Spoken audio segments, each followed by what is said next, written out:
Man, I gotta tell you, when I was sitting here watching what all the other honorees have done with their lives, I started feeling like shit, like this is terrible.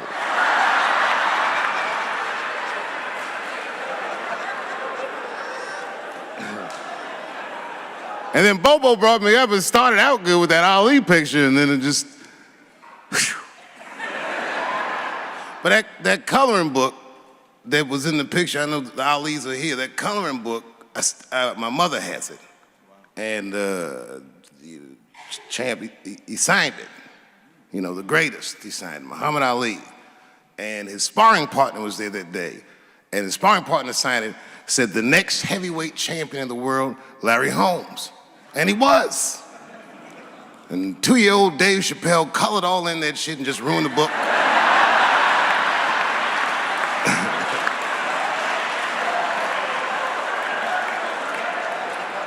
But I remember part of the book that I remember real vividly, because I asked my mother about it when I was a kid. There's a part where there's a picture of Ali throwing his Olympic gold medal into the Ohio River. That's why it's so weird for me being here. You know, both my parents were very brilliant. My dad went to Brown in 1955. That's right. He told me at the time he was one of 3 black students. He said one of the guys got accused of a rape that he probably didn't commit. And the other guy killed himself, and Dad said, and I left. And see, that's what makes us Chappelles great. We know when to quit.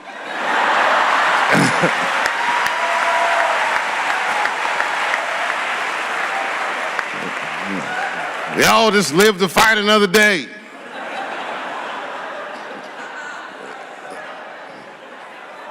I gotta say, I'm very honored to be here, and I'm very honored to be here with the other honorees. Really, I'm like very humbled by you all, the work that you do, and you all make me want to be better. All of you.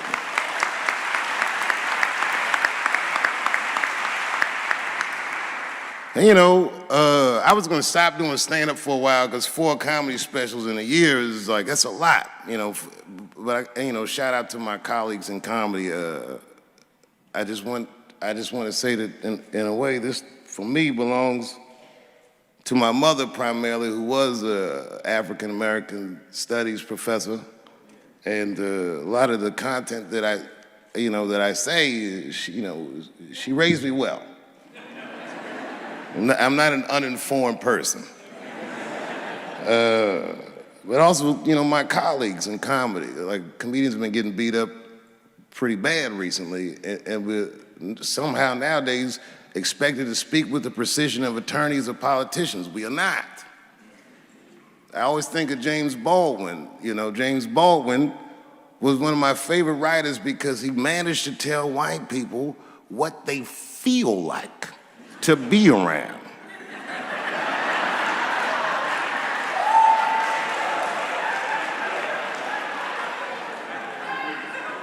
So I ain't gonna hang up my gloves yet. I think I got one more special in me. So to quote Baldwin, God gave Noah the rainbow sign. It's no more water, it's the fire next time. Thank you very much. And so if you would, please join me in welcoming Dave Chappelle home again.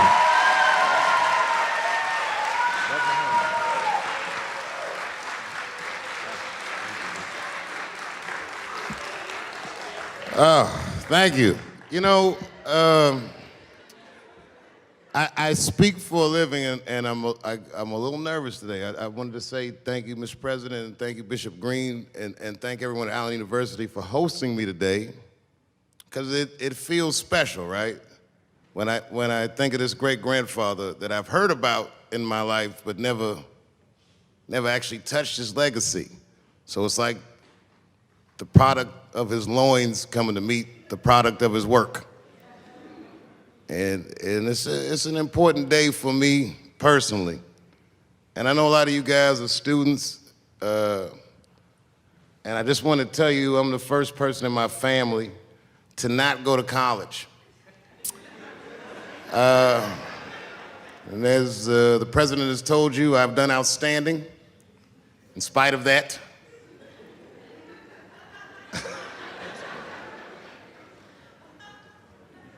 but one thing I did want to say, and one thing today just made me think about, for all the things that I've done, I'm most renowned for what I didn't do. I've made decisions in my career that a lot of people have called insane. 2004, had a $50 million deal on the table, and in a crisis of conscience, flipped the table over and walked away. Went to South Africa. Everyone said I was running away from the money. That is not true. In fact, I still want that money.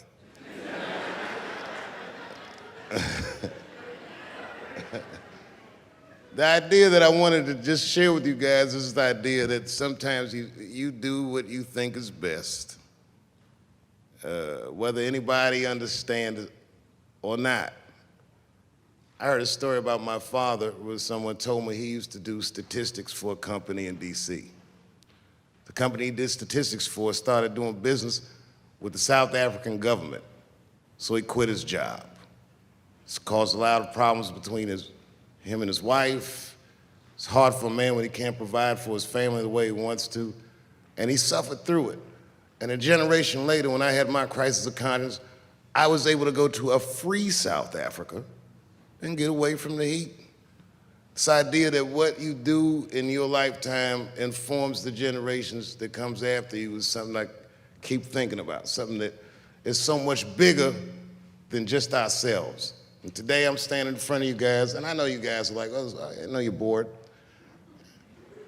But I see family of mine in the front row some who I've never met, and I just realize how all of us are connected.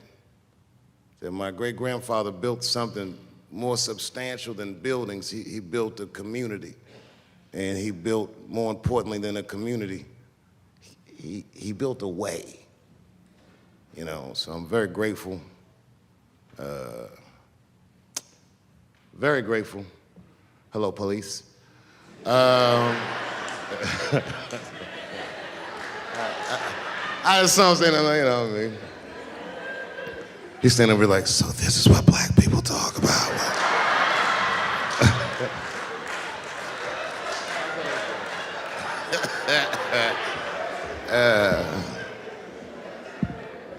I just want you guys to remember, you know, that right now there's this thing where ethics aren't what they used to be. This idea that people are trying to replace the ideas of good and bad with better or worse. And that is incorrect. You gotta keep your ethics intact because good and bad is a compass that helps you find the way. And a person that only does what's better or worse is the easiest type of person to control. They are a mouse in a maze that just finds the cheese. But the one who knows about good and bad will realize that he's in a maze. So, that being said, I just hope that all of you guys transcend whatever you see as your obstacles and that you live outstanding lives and that you stay connected to your communities because you have so much power there, and that you grow your communities and you diversify your communities, and that you don't let anybody tell you you can't or to be afraid. It's okay to be afraid because you can't be brave or courageous without fear. The idea of being courageous is that even though you're scared, you just do the right thing anyway. So in 2004, I walked away from $50 million, and in November, I made a deal for $60 million. So,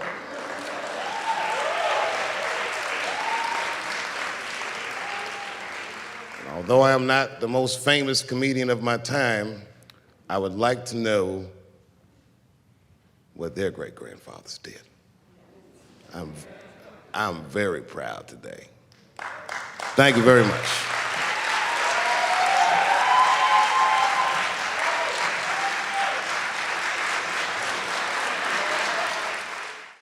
Boy, comes as a complete surprise.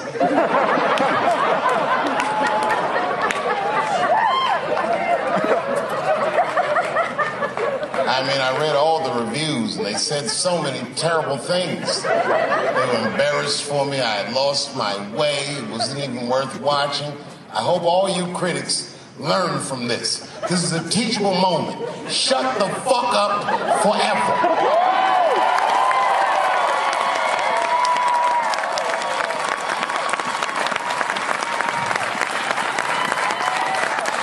Two in a night. These aren't them. These are the ones I won for the other ones, motherfucker. I would like to thank my editor who was nominated. Unfortunately, he did not win, but I couldn't have been more honored to work with Jeff Urin.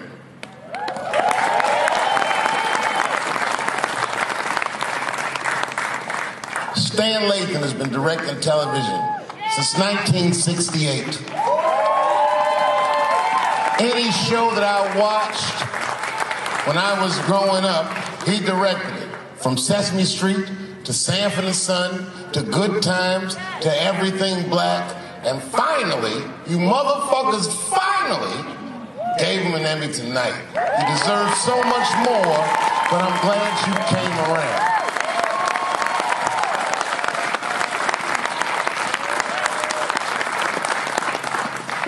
I'd like to shout out all the other nominees tonight. Tiffany Haddish and Patton Oswalt and Hannah Gatsby and Brother Mulaney. You guys are an inspiration to me, and I'm honored to be nominated with you. I'm sorry that you didn't win tonight, but who gives a fuck anyway? It's a special night because comedy gets to be itself. It's all we've ever wanted. I hope the war is over. We good? And as always, I'd love to thank my wife, Elaine.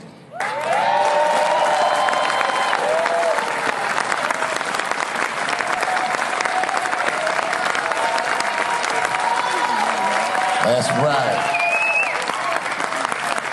Elaine has been with me for the last 25 years and had to endure the pains of living with the greatest comedian ever. See you on Monday. Thank you very much. Good night.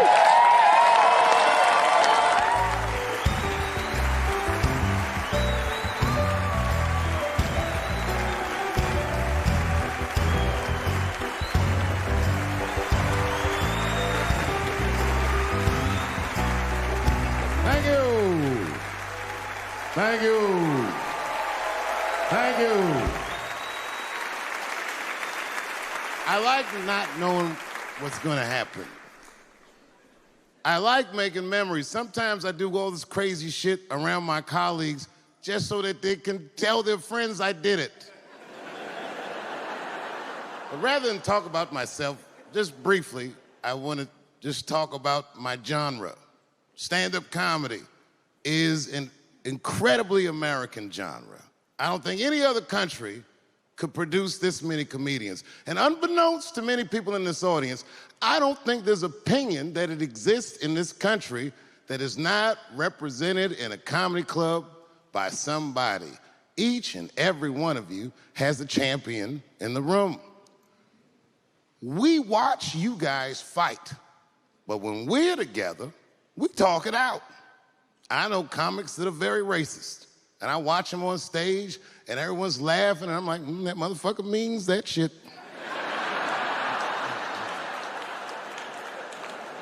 Don't get mad at them, don't hate them. We go upstairs and have a beer, and sometimes I even appreciate the artistry that they paint their racist opinions with.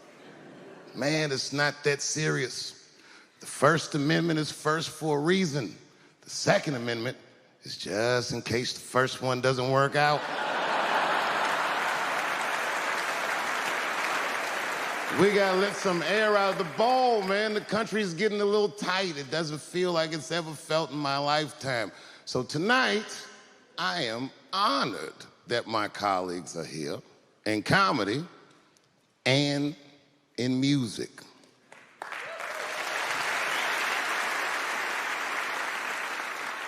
And I want everyone in America right now to look at me. Look at me smoking indoors. I didn't ask anybody, I just did it. What are they gonna do? Kick me out before I get the prize? No, nigga, this is called leverage.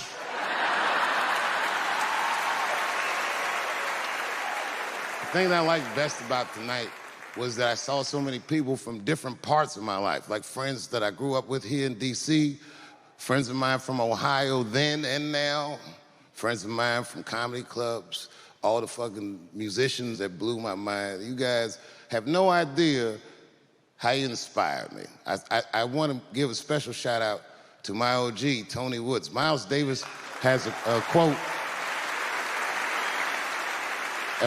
It's one of my favorite. Miles Davis said so much cool shit, but one of the things he said I always loved, he said, it took me years to learn how to play like myself. You know, he would watch other musicians, and he would try to play like Dizzy or Bird, or all the guys who were great. Tony Woods was my Dizzy and Bird. If I was a Miles, I was trying to play like you. You were the first person I ever saw do it absolutely right.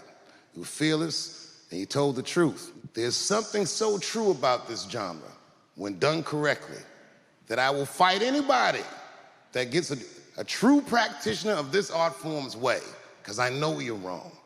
This is the truth, and you are obstructing it. I'm not talking about the content, I'm talking about the art form. Do you understand? Do we have an agreement? And what I really wanted to say tonight, and I'm glad I get the platform to do it, I'm gay. I am gay, and I can't wait to see what this does for my career, being gay like this. So many special shout-outs. One of the main architects of the comeback of the century, my brother and my mentor, the mighty Stan Lathan. I never dreamed that I would be able to work with someone as great as you. These last 5 specials, straight fire. I wouldn't want to do another special with anybody else but you. So eat your motherfucking vegetables and live as long as you can, because we doing a few more of these bitches. Neil Brennan, your speech made me cry, because it reminded me of all those hard days of work and all that money I never got for it. The other real special shout out I gotta make, because none of this would have been possible on any level without this person, is my mother. Mom. My mother. Mom. You have no idea what I put this woman through. If you had just given birth to me, that would have been more than enough. But the fact that she raised me and raised me well. We had a real oral tradition in our house. I knew the word griot when I was a little boy. A griot was a person in Africa who was charged with keeping the stories of the village. Everyone would tell a griot the stories, and they would remember them all so that they could tell future generations. And when they got old, they'd tell them to someone else. And they say in Africa, when a griot dies, it's like a library was burnt down. And my mother used to tell me, before I ever thought about doing comedy, she said, you should be a griot. And she'd fill me with every story of black life. You know, she's educated in African-American studies, and she would let me understand the context that I was being raised in, that I'm being raised in a hostile environment that I have to tame. By the time I was 14 years old, I was in nightclubs, mastering an adult world. It was terrifying. Crack epidemic was going on, and my mother would hear gunshots outside and be scared to death. Maybe it's my son. But early in my career, if you remember, Mom, you used to sit in the club with me. She'd do a full day of work. You'd be back there falling asleep, just waiting for me to go on. She would watch my show every night. Do you know how long that car ride is home?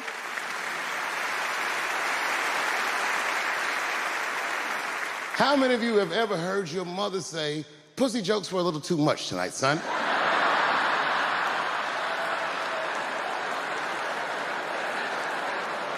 I was a soft kid.